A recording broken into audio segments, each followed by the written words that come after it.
Thank you, Richard. And thanks for the invitation. It's great to be here.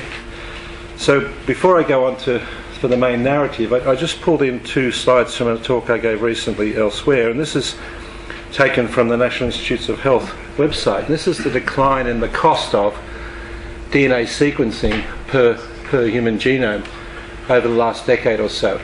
In 2001, the human genome sequence was done for the first time. It cost about $1 billion US, and it was announced on both sides of the Atlantic by Clinton and Prime Minister Blair. Around about the beginning of 2001, it cost about $100 million per genome. This is a log 10 scale on the left, and it tracks Moore's law, the decline in the cost of DNA sequencing, and reciprocally the volume of data has tracked Moore's law until about mid-87, when it's dropped off the curve and become hyper-exponential. So the increase in the output and the consequential decrease in cost in DNA sequencing has come so great that it's made Moore's law, the famed Moore's law of computing, look like a laggard. It's now down, that's a couple of years old now, that graph, in July 2011, but we're now down to less than $5,000 per human genome, and probably down to $2,000 by next year, $1,500 perhaps, and dropping like a stone. I just thought I'd just show you the latest technologies. This one's only been alpha tested, and whether it ends up in the market's unsure at this point, but there is a technological race all around the world for people in Oxford, in San Jose, etc., shooting the breeze on a Friday night, inventing the future, this magnificent mix of nanotechnologies, optical technologies and DNA technologies. This is the latest device from Oxford, Nanopore. It's literally the size of a memory chip. You can see the hand up there in the top left-hand corner. And it's actually a membrane that has billions of protein molecules inserted into the membrane, which are pores. And without putting too fine a point on it, DNA molecules are put on one side of the membrane, sucked through under electrical charge gradient, and as the DNA molecules come through the protein pore, they cause an electrical charge disturbance, which the computer can read billions of channels in parallel. The electrical charge disturbance is unique for the base concern, so this machine will sequence the human genome for a few $100s in 3 hours. And that's down from $1 billion just 12 years ago in the United States. So I kid you not, everybody in this audience will have their genome sequenced within the next decade. It'll become part of your medical records. And the reciprocal exploration which is underway is just extraordinary in terms of understanding the genetic idiosyncrasies between us as individuals and the way that plays into our individual physical and to some extent our psychological characteristics. So there's a revolution underway.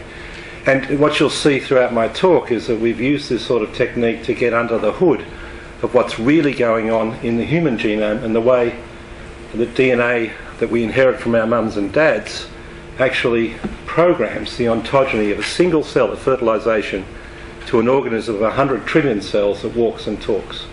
And basically, people have misunderstood this for the last 50 years because of a simple and apparently reasonable assumption, which I'm sure many people in this audience would share tacitly, and that is that most genes encode proteins. That statement is essentially true for bacteria, but it's not true for humans. And this is the big surprise. This is the huge surprise. So, you know, we think about proteins, and I don't want to disrespect proteins. I know everyone loves them and they works on them and they're beautiful molecules. In fact, the nanotechnology that nature invented is just beautiful, and we've hardly scratched the surface in terms of utilising those proteins and technologies that evolution has invented for practical uses. But essentially you have to keep in mind that throughout this talk that the proteins are the analogue components of the system, the analogue components of our cells, of our bodies, like carburetors and wheels and switches and things that might be in cars or houses or whatever.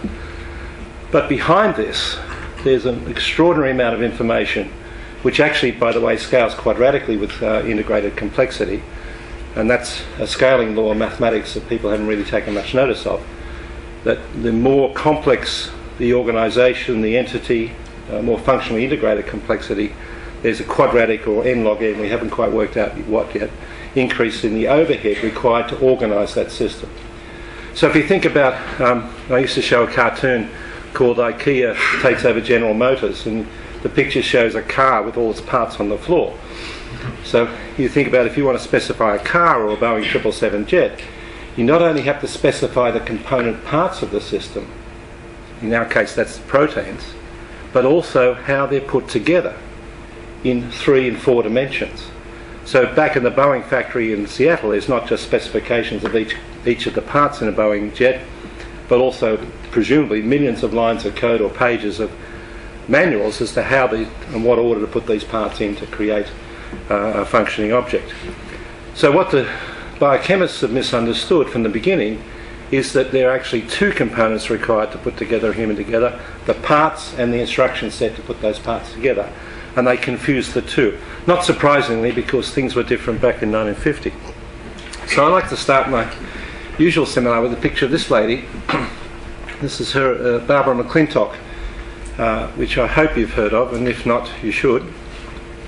She got the Nobel Prize in 1981 for discovering transposition in maize, and this is her as a PhD student at Cornell. She spent most of her life at Cold Spring Harbor, and in 1950 she wrote this to a good friend Marcus Rhodes. And by the way, for the people in the audience who want to read about science history, this book, The Tangled Field by Nathaniel Comfort, is really, really a good read. You can get it online at bookdepository.com, delivered to your door for about $17, I think, last time I looked. Anyway, she wrote in 1950, now this is 3 years before the double helix, "Are we letting a philosophy of the protein coding gene control our reasoning? What then is the philosophy of the gene? Is it valid? When one starts to question the reasoning behind the origin of the present notion of the gene, the opportunity for questioning its validity becomes apparent." Now what she's talking about here, and this goes to the heart of the problem, was the tension that was arising between the biologists and the biochemists, the chemists. Now, the biologists in the early part of the 20th century had studied mainly fruit flies, Drosophila and maize, and she studied maize, trying to understand biology in complex organisms. In the 1940s, for good and bad, both, the chemists entered the fray and started to study the enzymes. And this was encapsulated by a couple called Beadle and Tatum, who invented the phrase "one gene, one enzyme," which later morphed to "one gene, one protein." So the chemists started to see the system, biology, not in terms of the patterns in maize or fruit flies, but in terms of the enzyme components of the system. It was deeply reductionist, and by the way, the big cultural battle which is underway at the moment, although nobody quite acknowledges it, is the shift from reductionist biochemistry to holistic systems biology in biology using these next generation tools. But for 50 years, and for better and worse, we've been dominated by biochemistry. And this was encapsulated in the central dogma which Crick put forward in 1958, which refers to the flow of genetic information, and with the later addition of reverse transcription, this is essentially a true process. But the assumption, because by the late 50s, mid to late 50s, the chemists had won the intellectual battle, even though it was never actually specified as a battle. And the assumption based on the studies of Lac-Operon, which got Jakob and Monod the Nobel Prize in 1961, have been that genes are generally synonymous with proteins. In other words, that RNA is just a temporary intermediate between the hard disk of the protein, DNA, and the analogue component, the protein. And that the derived assumption that most genetic information, including regulatory information, is transacted by proteins. I've got included in regulatory information a different colour because that's the theme of this talk, because it was misunderstood from the beginning. Now, this protein-centric view, which imbues all of our textbooks, all of our way of thinking, etc., reflects a deeply mechanical orientation of the 50s and 60s, and the younger people in the audience won't have any conception of what it's like. It's like me listening to my grandmother talking about what it was like in 1920. It's just beyond your comprehension that things could be so primitive. But in the 1950s and 60s, the world was still mechanical.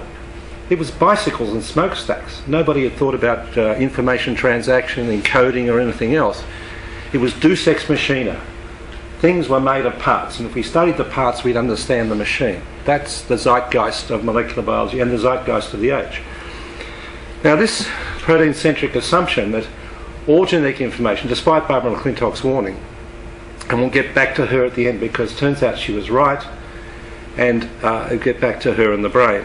And I probably should also say that the reason she was objecting was that, because because she looked down the microscope at her chromosomes in maize, and she intuited that the transposons which are moving around to change the phenotype of the maize were not enzymes.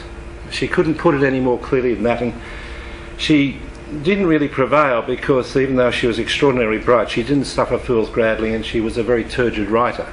So if you try to read her papers, they're almost impossible to get through. So she might have been a lucid thinker, but she wasn't a lucid writer, unfortunately. Anyway, so this protein-centric view, which grew up in the 50s and 60s, partly pushed by the chemists and partly because that was the intellectual framework of the age, led to several subsidiary assumptions, despite a number of surprises that should have given our field pause for thought. So when I say most assumptions in molecular biology are wrong, I probably should cross out in molecular biology to say most assumptions are wrong. When you get into science and you've been around for a while, you realise that we all operate within a narrow field and we assume that what's behind us is correct. Much of it is, but not all of it necessarily, and the deep assumptions that we operate on are often either incomplete or incorrect. Now this assumption has held on, and despite these surprises which I'll show you in a minute, and it's rather ironic because I grew up in molecular biology. I was one of the generation of people who learned how to clone genes, our favourite, insulin or growth hormone or whatever. And I think we all thought we were hotshots, we could clone genes, or better. And yet, I think there's a case to be made that molecular biology, despite its hubris over the last 50 years, is possibly the most boring and conservative movement in the history of science. And you're recording this, aren't you? And I was going to write an article to that effect, but I held off because I was going to annoy too many of my colleagues, and also I realised there was lots of competition for that title. If you look back at the history of science. So, and that's for the younger ones in the audience, another philosophical, I'm going to drop some slides out just because I'm editorialising too much, but the important thing is to respect the past, respect what's in the books, but don't necessarily accept it. And if something looks or feels funny, follow your nose. What we think now, we think we know things now. We thought we knew things in 1900, but look at the difference between 1900 and 2000. And in 2100, they're going to look at us and say, how primitive were those guys? How could they be so blind or limited in their intellectual vision about how the world works, whether it's in physics or chemistry and biology? So the first surprise, which is where I got involved, because I was in a pub in Houston, Texas as a postdoc on a Saturday night, and somebody told me about this. It turns out that, and you're probably mostly aware of this, but in bacteria the gene is collinear with the protein product. So every 3 nucleotides specifies an amino acid, so it goes from messenger RNA to amino acid. In humans that's not the case. In humans our protein coding genes, like hemoglobin for example, or insulin, are broken up into small chunks of protein coding regions, then separated on the DNA level by vast tracts of stuff that doesn't code for the DNA, and then another bit of the protein and another tract of apparently junk. So these are mosaics of protein coding and non-coding information, and the average human gene is 40 times or 50 times longer than the protein coding information that's embedded within it. So what happens in us, and I will have to drop some slides out because I realise I'm going to have to slow down some of the background material, but what happens in us is the whole lot is copied into RNA, and then the offending non-protein coding bits are spliced out, and the protein coding bits are stuck back together again to make a messenger RNA, which is then decoded or translated into a protein. At the time when this was discovered, this was a huge shock. This was and remains the biggest shock in the history of molecular biology. Bob Williamson, who's now in Melbourne, wrote in Nature at the time, once again we are surprised. But because the offending intervening sequences, which are shortened to introns, were spliced out, everyone said, oh, thank God, genes still make proteins. And they just assumed that the stuff that was spliced out was copied into RNA off the gene, but then snipped out, was some sort of evolutionary debris and junk, because it didn't fit their conception. Now this is 1977, this is only 16 years after the lac operon in E. coli, the first genes were ever characterised. But the field was already so secure in the knowledge that genes made proteins that any part of the DNA, even though it was made into RNA, that didn't make proteins must be junk. And this ended up in all the textbooks. There wasn't a single sentence, a single clause to consider the alternative. It ended up in all the textbooks as if it was fact, without a shred of evidence. But it was only one of the two obvious alternatives. The other alternative, which popped into my mind, maybe it's because I'd had 2 beers that night, was that this RNA, which is spliced out, may itself be sending some information into the system. Now those two, look, from a scientific point of view, those two alternatives are equally valid. You get a shocking, surprising observation, you've got all this stuff being transcribed, makes RNA, it doesn't make protein. Okay, maybe it's junk, maybe it ain't. Those two hypotheses have equal value, except that the latter is much more interesting. Because if it's true that the RNA is somehow sending information into the system, it means the system is much more sophisticated and complex than we thought. So it's logically equal weight, but intuitively more interesting. About the same time, it was found that our genomes are also full of transposon-derived sequences. These are retroviruses that move around between organisms, and I might point out in passing, you think of viruses as something that attacks us. Viruses have been part of the genetic conversation since time immemorial. Viruses probably precede cells. They're packets of information that move around. And the whole idea that we're, a fortress human defending ourselves against the viruses is almost completely wrong. Another assumption that's wrong. Viruses are moving in and out of our system all the time, and retroviruses which sit in our genome are selectively woken up during embryological development and also, as I'll show you, in the brain. So about half of our genome is full of these mobile genetic elements which, on the same basis, because they didn't make proteins, were condemned as non-functional junk and considered selfish DNA. There were books written about it, the selfish gene, etc. Of course, there's another interpretation of this, and that is that these retrotransposons, these virally derived sequences which comprise almost over half our genome, are actually part of the evolutionary history and the real-time dynamics of our genetic programming. But it was outside the thought spectrum of anybody in the late 1970s, so it was just consigned into the dustbin and swept under the intellectual carpet. And the third surprise, which was with the genome projects, is the number of genes, conventional protein coding genes that we have doesn't scale with developmental complexity.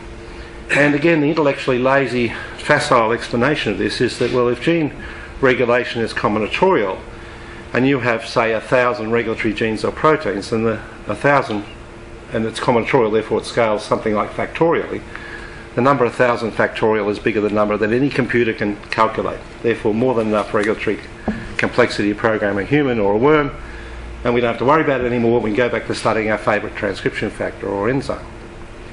But that's never been tested mathematically or by reference to decision theory or mechanistically. It's just the assumption that's made, and it's wrong. I won't go into showing you the maths of why it's wrong, but it is wrong. So let's go to this, and because this comes to the heart of the problem. So this animal here is C. elegans, Caenorhabditis elegans. It's a nematode worm. It's been intensively studied because you can follow its development and track every cell in its development. It only has 1,000 somatic cells. It's about 1 millimetre long. There's about 1 million of them in every cubic metre of soil. This is a human which has 100 trillion cells. We have the same number of protein coding genes as this organism. Now, that's not quite correct. We actually have about 23,000, they have about 19,000. But most of the genes we have are shared in common. They're orthologous. They have the same functions. And in fact, nearly all of the genes and the encoded proteins which are involved in human development, including the ones that are mutated in cancer, have orthologs, functional orthologs in C. elegans. Even in sponges. The sponge genome was done a year or two ago, including from Australia, Queensland. It has actually more protein coding genes than humans and has all of the genes required for human development, including all of the genes, or orthologs of all the genes involved in cancer. Sponges. They're the most primitive animal of all. So it basically means that for the past 700 million years, the part set, the protein coding part set for animal development has been set. Now that's not to say there hasn't been innovation in protein coding space over the ensuing several hundred million years. There have been new classes of proteins evolved, and also interesting expansions in the classes of proteins that we'll get to, particularly with respect to the evolution of the brain. We'll get to a bit later. But by and large, the part set was set down. So the question is, where's the information that programs the complexity? I mean, we have a few more parts. We might have an elevator when the house doesn't have an elevator, or some bits and pieces, but essentially all of the things that we know are required for human development are in sponges. Well, nobody would really disagree at this point that it's likely that there's a more sophisticated regulatory superstructure that puts these parts together in more and more complex ways to make a human. The question is, what form does it take? And on the protein-centric view, it's been that proteins bind to DNA sequences and they control the expression of adjacent genes, like a sort of clamp switch that's on or off in one way or another. But in fact, for what it's worth, and it proves nothing, what you see as you go through a complexity hierarchy is a massive increase in the amount of intronic and in fact intergenic non-protein coding DNA. So when you look at the genome sequence, you can actually plot the amount of DNA that's non-coding versus how much is protein coding. And in bacteria, most of it's protein coding. You get about 10 to 15% on average non-coding DNA, which are the regulatory sequences that control gene expression at the transcriptional and translational level. Whereas when you get in the eukaryotes, and this is yeast and malaria, etc., you get up above 25%, pushing 50%. Complex fungi get well above 50%, then you go up to plants and invertebrates and up to humans, which are the highest as we know about, at 98.8% non-protein coding DNA. So 98.8% of your entire genome is not coding for preventative genes. So it's either a huge graveyard of junk or something else is going on. Now bear in mind that we have the same part set as that worm. Oh, and look, let me go back to this. I want to make one other point. I should. When you look at this has got 1,000 cells, a few muscle cells, a few nerve cells and a gut. That's it. Here we've got all of the different muscles and bones and organs. You know, and it's not a question of muscles versus liver cells. In your face you have dozens of muscles that create the range of human expressions. You have muscles in your hands, in your chest, your legs. Every vertebrae in your back has a different architecture. So it's not just a matter of programming muscle cells, it's a matter of organising them in 3 and 4 dimensions to be able to produce something that can walk. And we also program a brain of 100 billion neurons, each with an average of 10,000 connections. Same number of protein coding genes, first pass.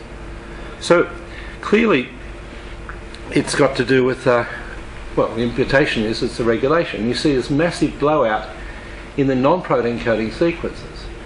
Now we also now know, and this is what's come out of the high throughput sequencing projects at the DNA and RNA level over the last decade, that irrespective of the extent of these non-protein coding sequences, it's evident that the vast majority of the genomes of all organisms, whether it's C. elegans down here somewhere or flies or whatever, vast majority of the whole genome of every one of us is transcribed into RNA in a dynamic manner in different cells and tissues at different developmental stages. So the whole lot's alive. It's making RNA, most of which is not going on to make protein. So you're forced to the conclusion that either there's an awful amount of useless transcription of the DNA into RNA in humans, or this RNA is sending some other form of information in the system. There's only two possibilities here. Now, this data came out of studies that basically started 10 years ago, but the high point was in, well, when the realisation really hit home in 2005. This was done in Yokohama by Riken, and we were part of this consortium. I was at the University of Queensland then. And the surprising finding, because this analysis of the transcriptome of mouse was designed or motivated by trying to get all the protein coding sequences of the genome catalogue. But the surprising result was that tens of thousands of transcripts with little or no protein coding potential. And of course the orthodoxy, full of creativity, said, oh, it's just transcriptional noise. I mean, they just lift up the carpet and tried to sweep it under the carpet again. Because these things are relatively lowly expressed, and I'll explain why later. But, you know, again, it's so disappointing that when this was published, that so few people in my discipline actually said, gee, this is interesting. I wonder what this means. which is the proper question for a scientist to ask. And again, for the younger ones in the audience, I'd say, and I'm old enough now that I can be cheeky, but you know, science is too conservative. Science should be about pushing the boundaries. We don't know what we don't know, and things like this and the preceding shocks that I told you about were clues to another world beyond our present conception. Anyway, they've discovered all these new RNAs that had little or no protein coding potential. In the accompanying paper, we showed that most of the mouse genes, in fact we now know nearly all of them, have overlapping antisense transcripts coming from the other strand of the DNA, and we presented the first evidence that these things might have some role in regulating gene expression. A couple of months earlier, using a totally different technology of genome tiling arrays, that doesn't really matter what it is, but Tom Gingeris and colleagues at Affymetrix, a company in the United States, showed the same thing, and also showed that almost half of the transcripts were not conventional, not polyadenylated, and been under the technical radar for a generation. So even at that time, this is 7 years ago, it was obvious that the mammalian transcriptome, the transcriptome being the word for all the RNA molecules that are produced, was extraordinarily complex. And it consisted of overlapping and interlacing sense and antisense transcripts from both strands that were both protein coding and not. And this is these blocks are meant to represent exons, with the in-between sequences being introns. So here's a protein coding transcript, it's got small RNAs encoded in that intron. Here's a non-coding transcript with other forms of small RNAs in it. You've got genes within introns on the other strands. You have this most extraordinary complex landscape. And this cartoon, even in 2006, was an underestimate of the actual complexity. In every cell type, that not only the splicing pattern of each individual transcript, but the relationship between it and the surrounding transcripts is different. It's like a nest of RNA molecules coming out that are extraordinarily precisely controlled in different stages of differentiation. I think I'm going to skip through this because we'll run out of time, but essentially what these slides were designed to show is a new technique that we developed and published last year about focusing in the transcriptional microscope, a bit like any other sort of microscope. And I won't look. I think it's would bother you to do this, but so forgive me while I go through this. But well, I'll just show you one of them. This is a transcriptional map of human fibroblasts. Each segment in this Circos plot represents a different region of the genome for which we can see no transcription in fibroblasts, or very little. You just see little blobs of transcription here. We then captured these sequences on an array and then resequenced it, and this is the transcription you actually see from these cells if you focus the lens. So it's a bit like a microscope, telescope versus a Hubble's telescope. The more you focus in an area, this is what you see. It's state-of-the-art conventional deep sequencing, which is pretty good, as I showed you at the outset. But if you focus your microscope on just the regions that seem to show little transcription, seem to be dark areas of the sky or the transcriptome, they're actually alive with transcripts. And you see the same thing with protein coding low, but I'll just skip through this and give you one quick example from this. We actually, in this one experiment, discovered 4 new forms of this protein P53, which is probably the most intensively studied protein in molecular biology. It's called the guardian of the genome. It's mutated in many cancers. It controls cell division and repair. And there's at least 10,000 papers on this protein, and we discovered 4 new isoforms in one experiment. We've since then repeated this analysis for those of you interested in cancer, for example, and looked at all 480 known cancer genes and found 3,500 new exons, new protein coding segments in those cancer genes, and tripled the number of isoforms of those known cancer genes in one experiment, which just shows you how far we have to go into understanding the transcriptome from humans. It's extraordinarily complex. In fact, one other title I like to use for my talks is the human genome is a zip file extraordinaire. It's extraordinary. The transcriptome is at least 2, possibly 3 orders of magnitude more complex than the genome, our genome, and it's unzipped in different ways in different cells at different stages of development. And I'll skip that one. Now these RNAs that are coming from different parts of the genome in these complex patterns show all of the indices of functionality and all of the indices of being real genes. And I won't read through this list, it's rather dull, except to say that we know at the genome level there are particular signatures in the way the genes are organised that for protein coding genes, and these RNA genes, as we now call them, show the same signatures. Their expression is regulated by conventional morphogens and transcription factors, and they show extraordinarily precise expression patterns and subcellular localizations. And I'll just show you an example of this in a moment. It now turns out that the new jargon in the human genome is what we call protein coding genes and RNA genes. And there are at least as many RNA genes now in the database as there are protein coding genes. And our estimate from our data is there's probably 5 to 10-fold more RNA genes than there are protein coding genes. And I'll tell you what they do in a minute, because you've got to, if they do something, you've got to figure them into the structure of how human genes are regulated. These things are quite stable. Somebody mentioned earlier that RNAs are unstable. They're not. This is the range of this genome-wide analysis, the stability of protein coding gene, the transcripts messenger RNAs. Some of them are very short-lived, and these tend to be transcription factors that are dynamically controlling gene expression, whereas the very stable ones are things like caseins that produce milk. Similar range for the non-protein coding. This is the log 10 range here. On average, they're slightly less stable than messenger RNAs, but they show an extraordinarily wide half-life. Now here's some data that we did with the Allen Brain Institute in Seattle a few years ago, looking at over 1,000 of these unconventional RNAs in their expression patterns in brain. So this is in situ hybridization, where you fluorescently label, well in this case it was enzymatically labeling the RNA. So you make antisense oligonucleotides or target the RNA specifically and see where they bind, and then elaborate the signal by one or other technology. So here's the primary data up here. This is the hippocampus, the brain, mouse brain here, controls on the left. So if you look at this one here, this panel B, this is the computer transformation, which gives you better contrast. This particular non-coding RNA, as we call them, is only expressed in the dentate gyrus of the hippocampus. This one's only expressed in the CA1 subfield of the hippocampus. You can see it's quite a bright signal. It's very, very precise. Now, if you mushed up these mouse brains and did deep sequencing, you'd hardly see these things because they're only expressed in a few cells out of the whole brain. Maybe a few hundred or a few thousand cells out of a brain that's got 100 billion cells. But they're very, very precise, and in all these beautiful different patterns.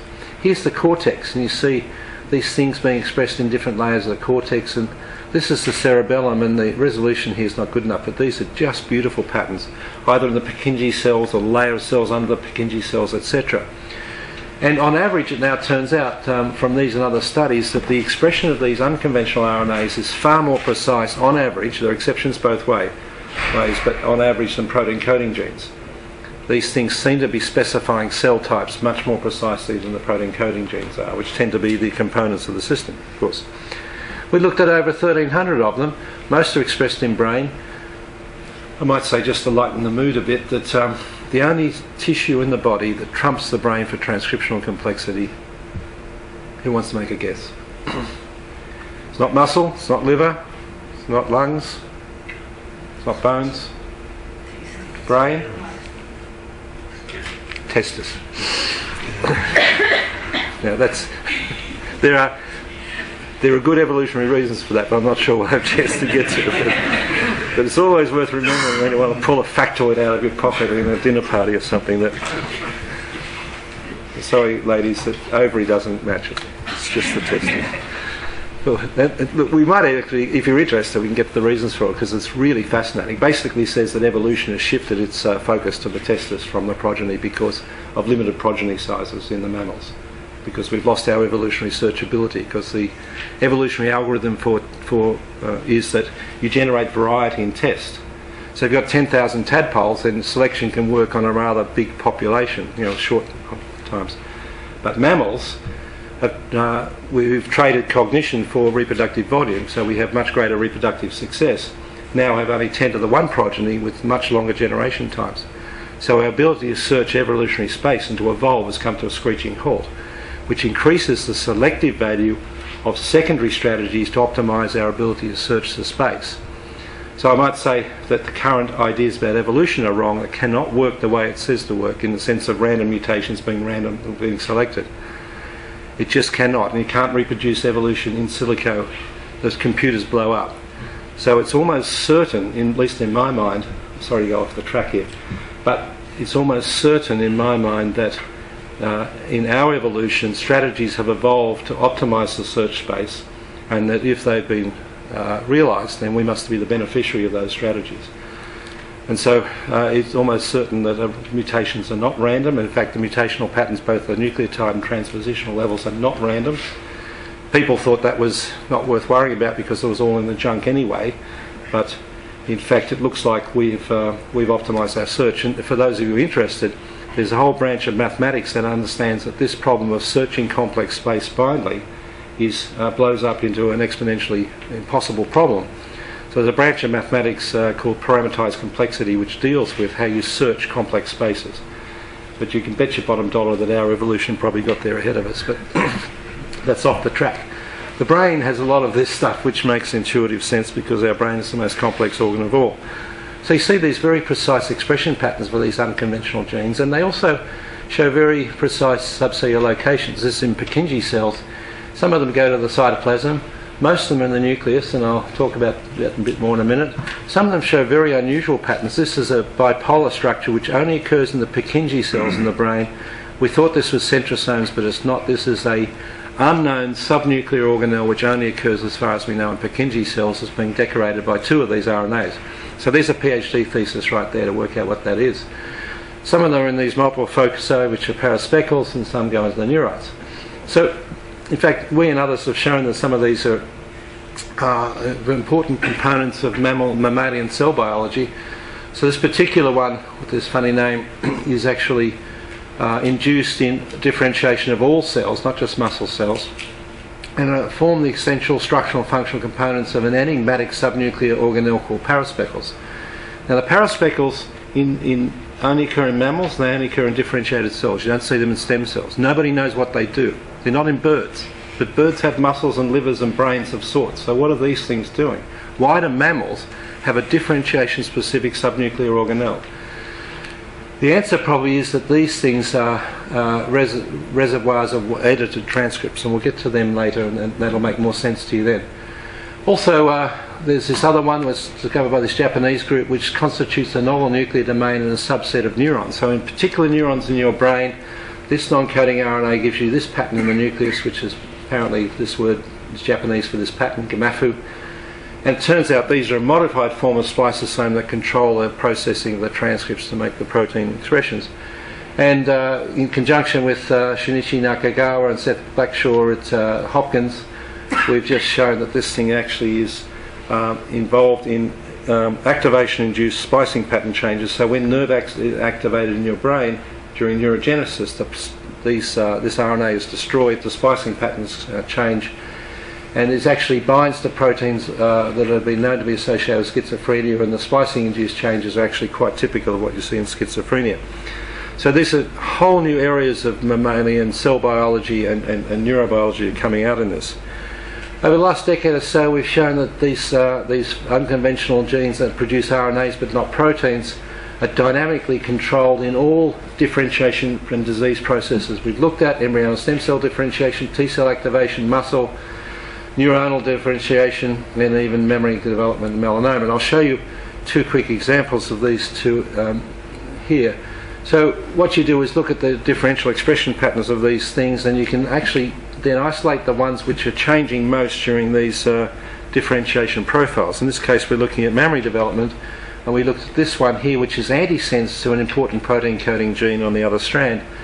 This thing is highly expressed in pregnant mammary gland. This is done in mice.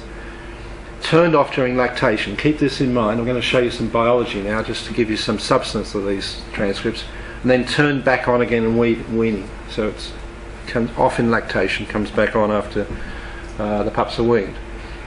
It's extraordinarily stable. It's a half-life experiment. The protein coding transcript is degraded with a half-life of a few hours, but this thing's bulletproof, probably because it's chromatin associated. If you knock it down using techniques that we can use in the lab to reduce its activity, here's a control. We increase the proliferation of mammary epithelial cells in culture. This is all done in culture now. We also increase, when we knock down this RNA, remember it's down in lactation, when we knock it down in culture in mammary epithelial cells, we increase the size and the number of domes that occur in these cultures. When these mammary epithelial cells grow to confluence on the plate, they form 3-dimensional domes. So we get more of these domes when we knock it down. But the spectacular result is here, where they start producing milk. in culture, these mammary epithelial cells. So this is casein production. This is the control, and we've got over 10-fold increase in the casein production of these cells by knocking down this RNA, which is down naturally during lactation. So this is an RNA which is controlling the developmental state of mammary cells in terms of their milk production. Here's another quick example in melanoma. We did this with Ranjan Pera in Florida. So we look for RNAs, which are these unconventional RNAs, which are upregulated in melanoma, but not extensively expressed at high levels in melanocytes or keratinocytes. So lowly expressed in normal cells, but way up in cancer cells.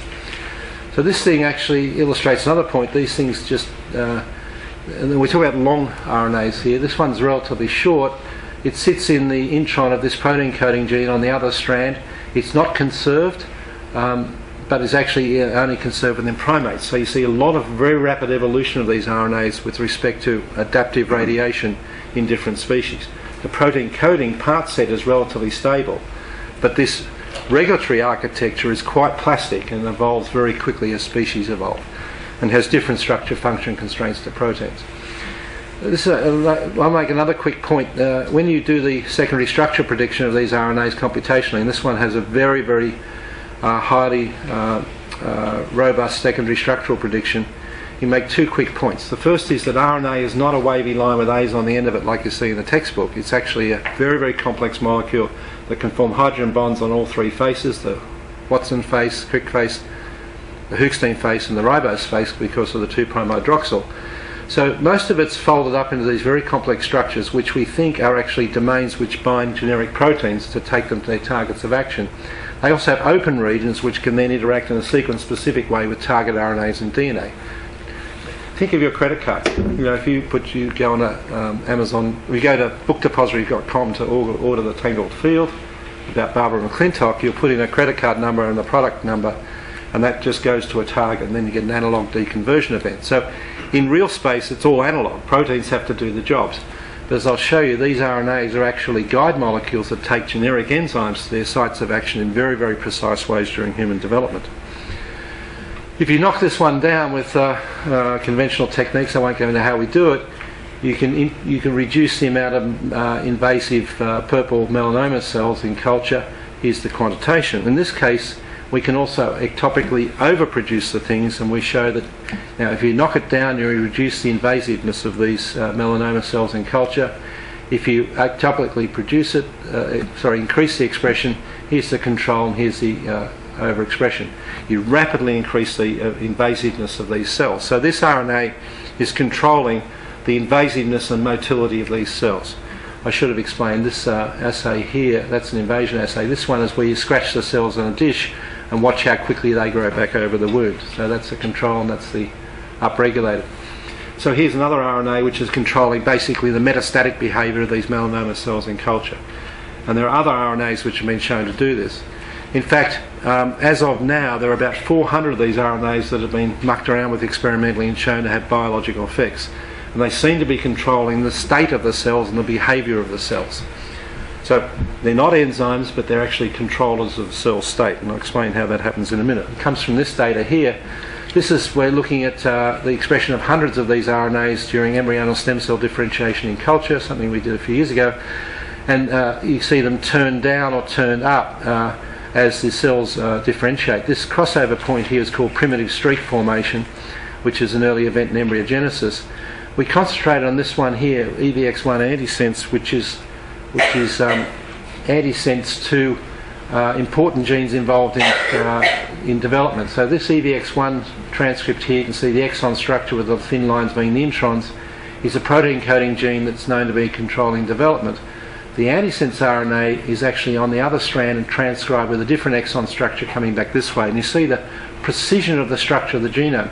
We also looked at this antisense RNA, which goes across HOXB5 and B6 loci, which are also critically involved in development, and it runs away all the way across here with 3 exons that we know about. Well, this was the first evidence that these things are actually associated with chromatin structure, and that's the organisation of the DNA. Each of our cells has 2.5 meters of DNA, and it's wrapped around packets of protein called histones into structures called nucleosomes. People thought when this was first discovered, and I'll show you a picture in a minute, that this was just a way of packing in 2.5 metres of DNA in a cell. You had to wind it round like cotton around a spool on a thread. But it turns out it's far more than that. It's actually the superstructural organisation of our genome that unfolds in different ways during differentiation. So this experiment, which Paolo Amaral, a Brazilian student, did in my lab 5-6 years ago, shows that these antisense RNAs are specifically associated with this protein, which is a cancer protein, mixed leukemia lineage 1, which actually called trithorax from Drosophila, which controls development, and also associated with particular forms of modified histones around which the DNA is wrapped. The messenger RNA is not associated with these structures or proteins. The EVX1 antisense is, whereas the HOXA11 antisense transcript is not. It's actually associated with repressive chromatin, things called polycomb. So I want to introduce this to you, because if you're a chemist or physicist, you've probably never heard about epigenetic structures. But basically, as I said, the DNA in our cells is wrapped around these histone octamers, these 4 proteins, each dimers, that form a sort of spool around which the DNA is wrapped, and with linker sequences in between. So rather than being just loose in the cell, it's actually very highly organised. Now, the modification of the DNA by methylation, hydroxymethylation, and the chemical modification of the histone tails that package the DNA into these structures called nucleosomes are extraordinary. And as I said, it was initially thought when these structures were discovered this was just a way of packaging the DNA, but it turns out no, this is a higher order code that's actually inherited through our development that organises the chromatin or our DNA and opens up the chromatin or closes it down to express different genes at different stages of development.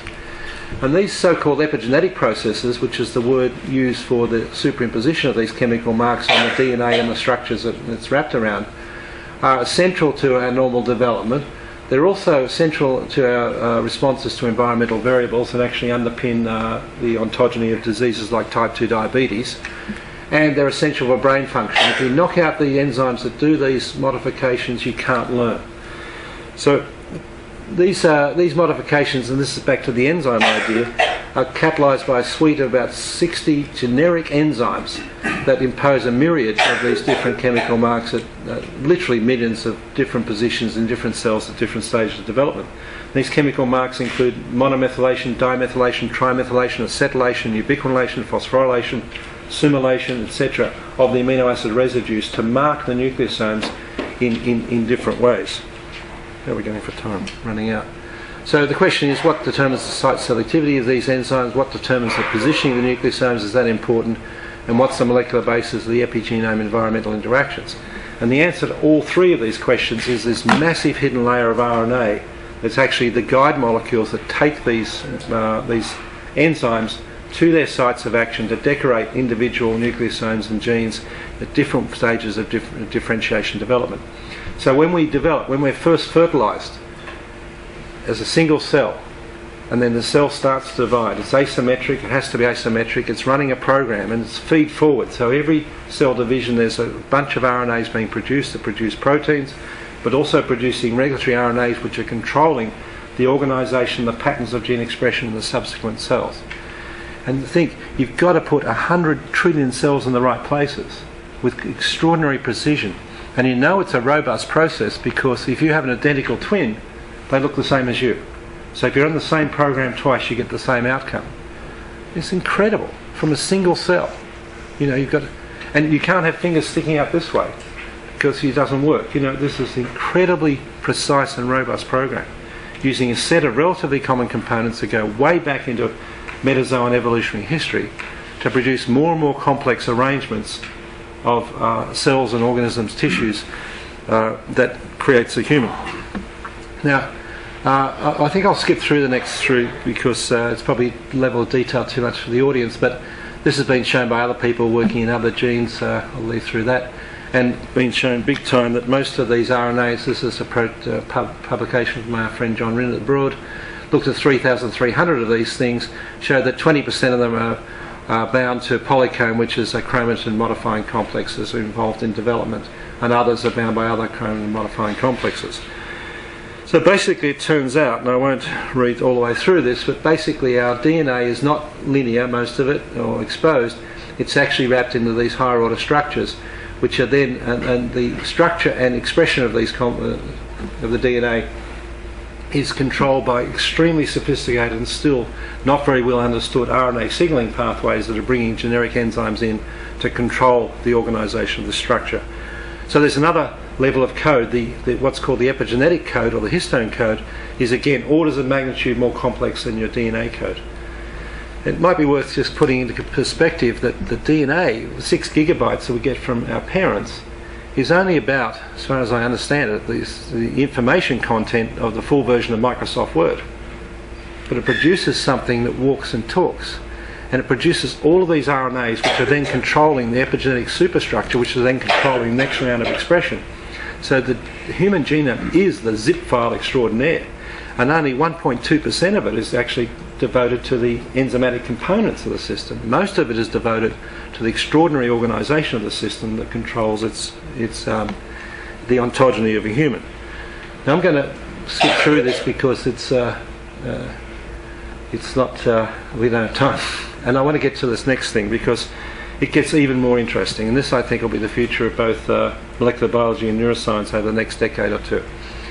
So it turns out that these RNA molecules, which are pouring out in very precise ways in different cells to control putting fingers and toes in the right places, and the real mountain that evolution climbed over the last 500 million years was not the diversification of this system, the beautiful biodiversity we see around us, because all these things were laid down, based down on metazoan radiation. So the evolution was optimizing body plan, competition for niches, and then colonizing new niches like the land and the air, and getting all of the beautiful biodiversity. This is just variations on themes. What was going on in the background was that evolution was superimposing plasticity on this system to create the environment for allowing this one to be programmed on the fly in response to environmental signals. So the real game of the last 500 million years was the evolution of cognition, not simply the evolution of diversity. So it turns out, and I'll show you the evidence for this, and I think it's going to intrigue you. It gets back to Barbara McClintock at the end, that these RNA molecules have now been rendered plastic, and they've been rendered plastic in the brain in particular by two systems that deaminate the nucleotides. The first group is that deaminates adenosine to form a base called inosine, which behaves like G. There are 3 of these enzymes. 2 of them occur in most animals, and they're highly expressed in the brain. And the third is specific to vertebrates and brain specific. We'll come back to them in a minute. And the second class are the so-called apobecs, which were first discovered because they edit apolipoprotein B, and they deaminate C or 5-methyl-C to produce uridine or thymidine.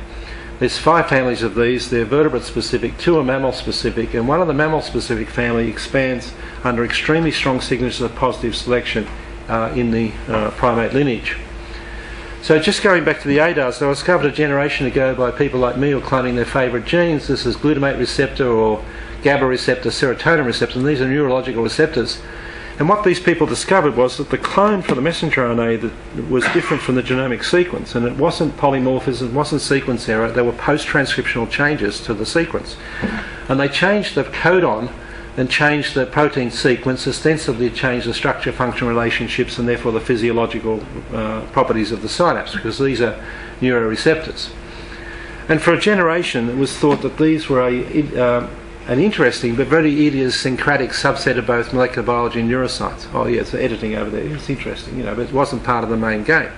But it turns out it was. And in 2004, 4 papers were published. I have to read the detail, I'll summarise them in a moment, which actually shown this was happening everywhere. And by the way, it's interesting to me that hardly anybody in neurobiology has taken any notice of this, because this happens in the brain. So what these 4 papers did was take all the high throughput sequencing of the RNAs from the genome centres and map back against the human genome, and found that these nucleotide differences, which were post-transcriptional, were everywhere. The editing was everywhere. And it occurs in tens of thousands of transcripts in the body, particularly in the brain. It occurs mainly in non-coding sequences, implying that this post-transcriptional change, which is context-dependent, is altering the regulatory circuits and networks, potentially influencing the epigenetic memory in the brain. And remember I told you the brain has to work on these processes.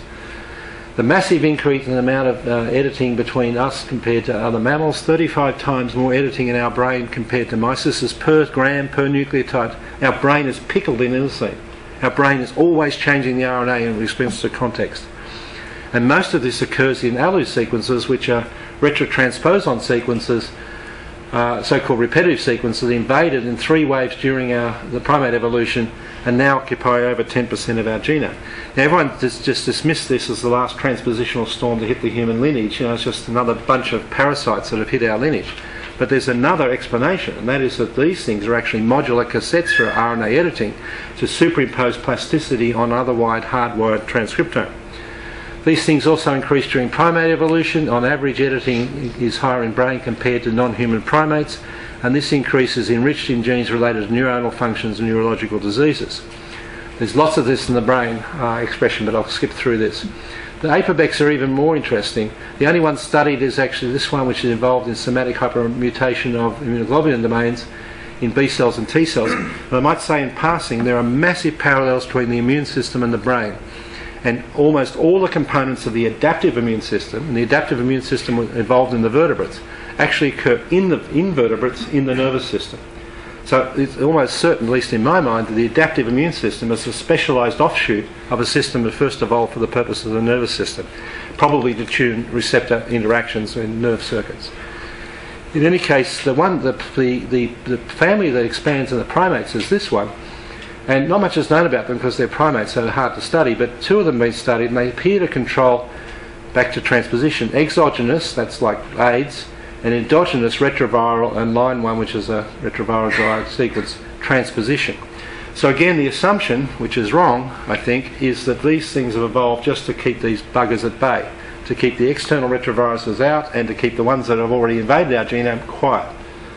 There's another interpretation, as always, and that is that these things have evolved to domesticate these things, and they're part of the real-time dynamics of our system. And the evidence for this has been coming in the last couple of years. So this is Fred Gage and Salk, who showed that these things are moving around in neurons in culture. These data suggest that de novo retrotransition events may occur in the human brain and in principle have the potential to contribute to individual somatic mosaicism. This is controlled by proteins like MECP2. This is an epigenetic regulatory protein that's involved in Rett syndrome in humans, so this is a regulated process. And more recently, in conjunction with Jeff Faulkner, we were involved in this study, we showed that this actually occurs in the human brain. So the retrotransposons in our genome are actually moving around in the brain. By the way, there's also some evidence they're moving around in early placental events in embryogenesis as well. So things that were dismissed as junk because they weren't understood probably hold the secret of understanding the whole basis of human development and of our cognitive processes. It's early days for the people who are just thinking about starting molecular biology. The 20th century was just the warm-up. It was primitive. The fast game is on now. So it's all to be discovered. And we've got to go a long way beyond the enzymes. We have to understand what the proteins do, and we still don't understand what most of them do properly. But there's other levels of organisation and information that we have to understand. And in fact, this is an article I wrote with Mark Mailer, who's head of neuroscience at Einstein in New York. There's a lot of evidence of RNA editing. Also, that DNA recoding through DNA repair enzymes is actually rewriting to disk. So we're actually trying to prove by deep sequencing at the moment that each neuron has a different genome. I think that's going to be true. That there's actually writing back from the modified RNAs through reverse transcriptase coupled DNA repair enzymes to actually change the DNA sequence. Again, ahead of the game, we actually rewrite to disk, at least in the brain, to change the sequence. I'll go through that, except to quickly say that another assumption that's wrong is that the soma can't speak to the germline and we can't get reach-through, intergenerational reach-through. This was dismissed by the neo-Darwinists as burying Lamarckism, but actually all of the systems are involved for, and the evidence is now very good, that there is epigenetic RNA-mediated reach-through of experience, context-dependent experience to our kids, grandkids, and even in mice now for 4 generations of epigenetic reach-through. So that's watch this space. So I'll finish there just with this pretty picture, just to make the point that RNA is not an ephemeral intermediate between DNA and protein. It does fulfill that function, and primarily in simple organisms which are largely analog devices. But complex organisms need a lot more information to assemble their cells into something that's as sophisticated as this, and most of our information is expressed in that term. So RNA is the computational engine of cell biology, it's the computational engine of developmental biology, the computational engine of cognition. It's the main game. It always was the main game, both in evolutionary and functional terms. The DNA is just the passive zip file, and the proteins are the enzymes which organise and structure the system. So rather than the human genome being seen as oases of protein coding sequences in a desert of junk, people still talk about gene deserts. You should think about it as islands of protein coding sequences in a sea of regulation, most of which is transacted by RNA. It's an extraordinary overturning of all of the things that people had thought a generation ago. I'll leave this except to make the point that this was the evolution of complex organisms. Here's the evolution of cognition. And this is where most of the work was done, my old institute in Queensland. I'll show you the pictures in a minute, the people who did it. I've mentioned some of these people on the way through that helped with the different aspects of the work I've shown you. This is an extraordinary group of people. Tim Mercer is a genius. He's about to come to Sydney from Queensland. Got his PhD in 2009. Since then he's published 31 papers, including first author papers in Cell, Nature Biotech, Nature Genetics. Unbelievable. He did all of the capture-seq stuff as well as the brain stuff. Marcel did the functional RNAs and the capture-seq and the some of the brain stuff as well. Michael Clark did capture-seq and then stability. Guy did the GAMAFU work. Paolo did the epigenetics work and with Seth, and Ryan did the small RNA work that I skipped over. Sorry to go slightly over time, but thank you very much.